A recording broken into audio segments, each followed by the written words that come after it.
Hey tubers, me again. Hey, thanks again for everybody that helped out on that VR350. Doc came and got his machine. He was very happy.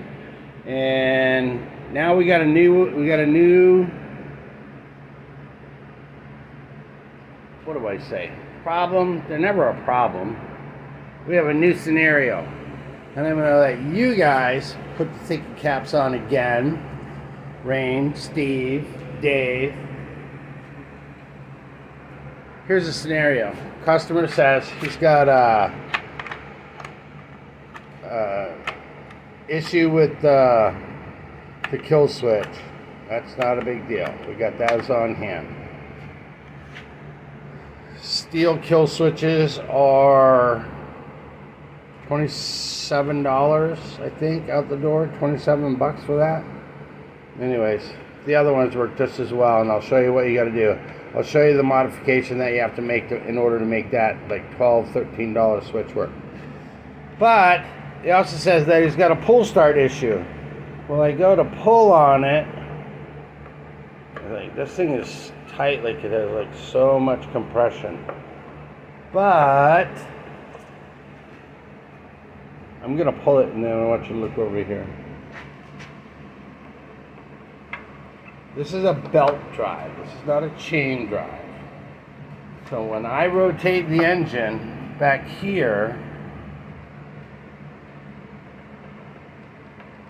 the blade is turning. So you tell me, the video will be up in about 2 or 3 days, because I'll fix this, I'll repair this tomorrow. Tell me where to look, addressing this issue, the starter issue. Tell me where to look. Tell me where to start. And then we're going to see what Zombie Dave does. Okay? I love it when you guys participate. That's the beauty of this.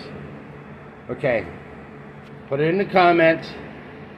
Tell me what you think. That's it. I'm done. I'll see you in 3 days.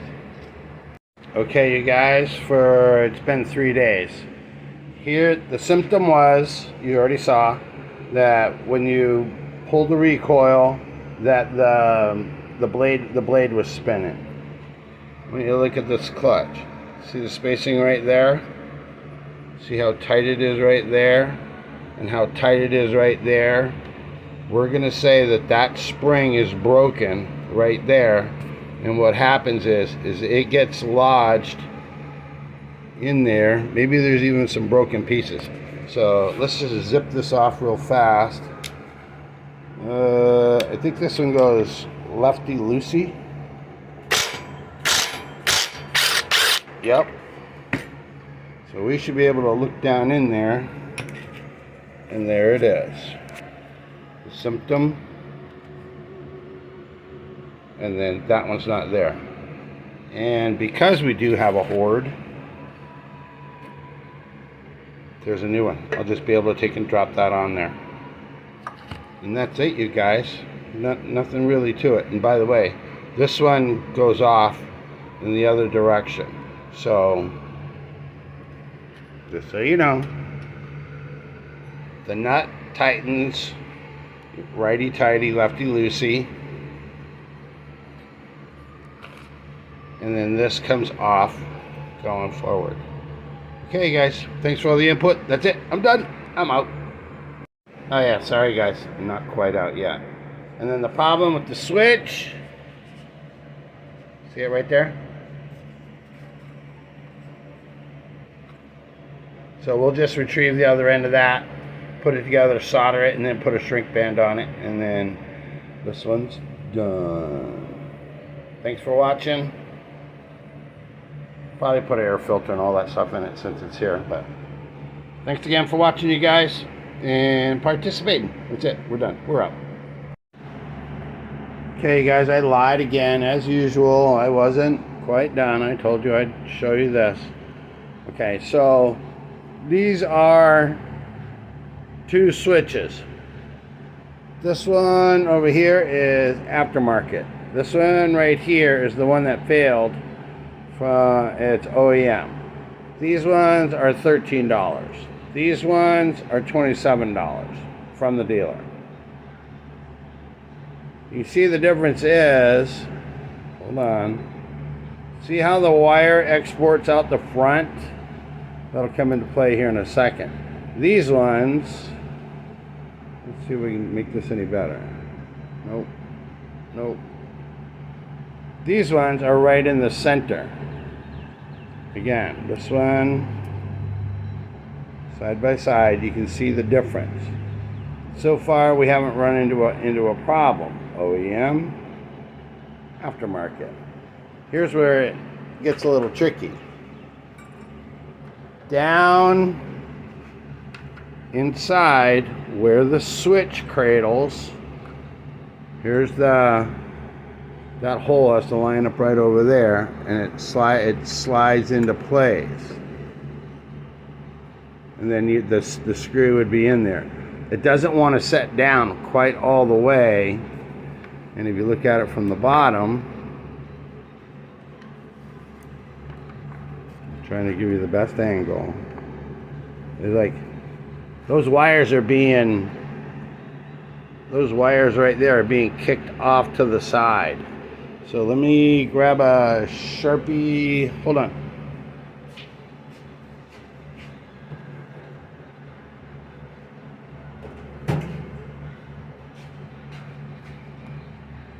You take a razor or see how it's trying to push those wires off to the side, and then when you tighten it down, it'll only make it worse. So if you see where the wires are, if you take a razor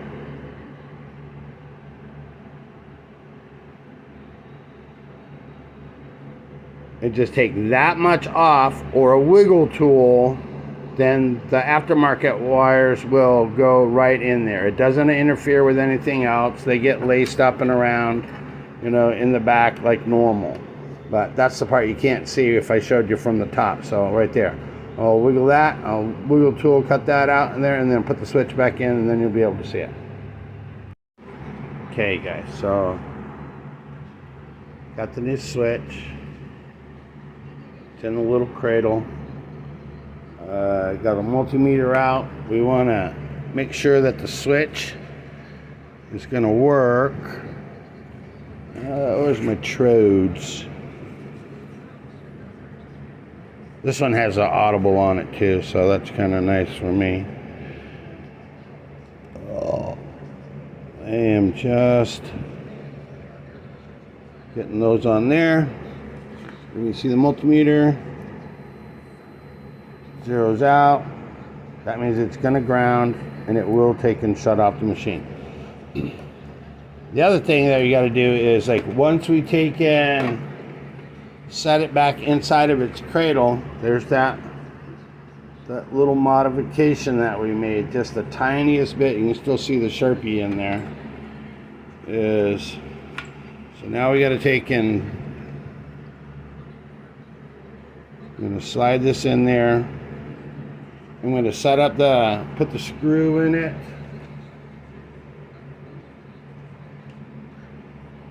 See if I can do it with my old fumble fingers. Whoops. I'm just putting the screw in there. We want to make sure that it's set all the way down.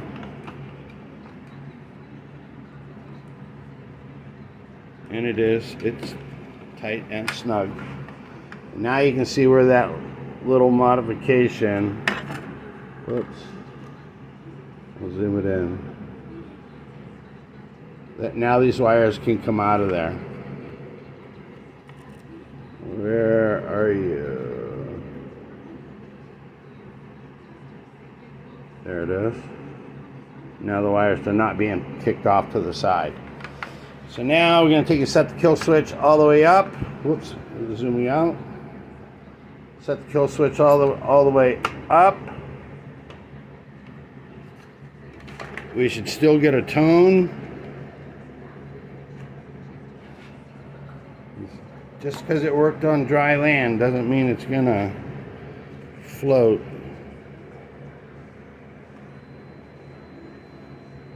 See the multimeter? It toned out. Now we want to take the switch off. And it does not tone. Let's see if we can do it with my fingers. Right there.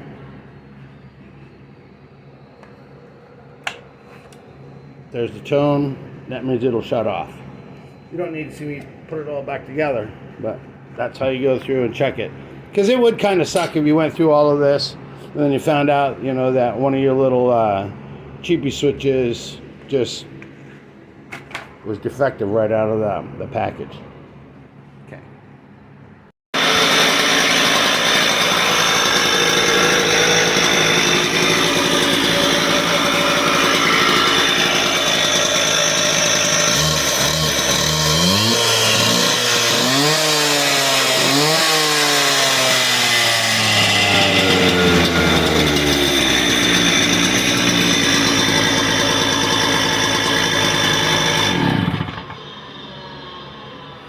Okay, that pretty much wraps up this one, guys. We took care of the clutch, which was making that probably hard to start too, but took care of all of that part. Put in the new kill switch. I showed you the little modification. You cut out that little tiny piece of plastic so you can use the aftermarket switch. And for those of you that hate aftermarket stuff, too bad, because you know what? I always see the OEMs fail, and $27 for a piece of wire, yeah, that's makes life a little bit ridiculous. So anyways, yeah, this one's ready to go home. Clean it up a little bit. I aired out the air filter and all that stuff, blew it out with a compressor. I don't have any new ones on hand, but okay, sorry guys, it took so long, but that's it. I'm done. I'm out.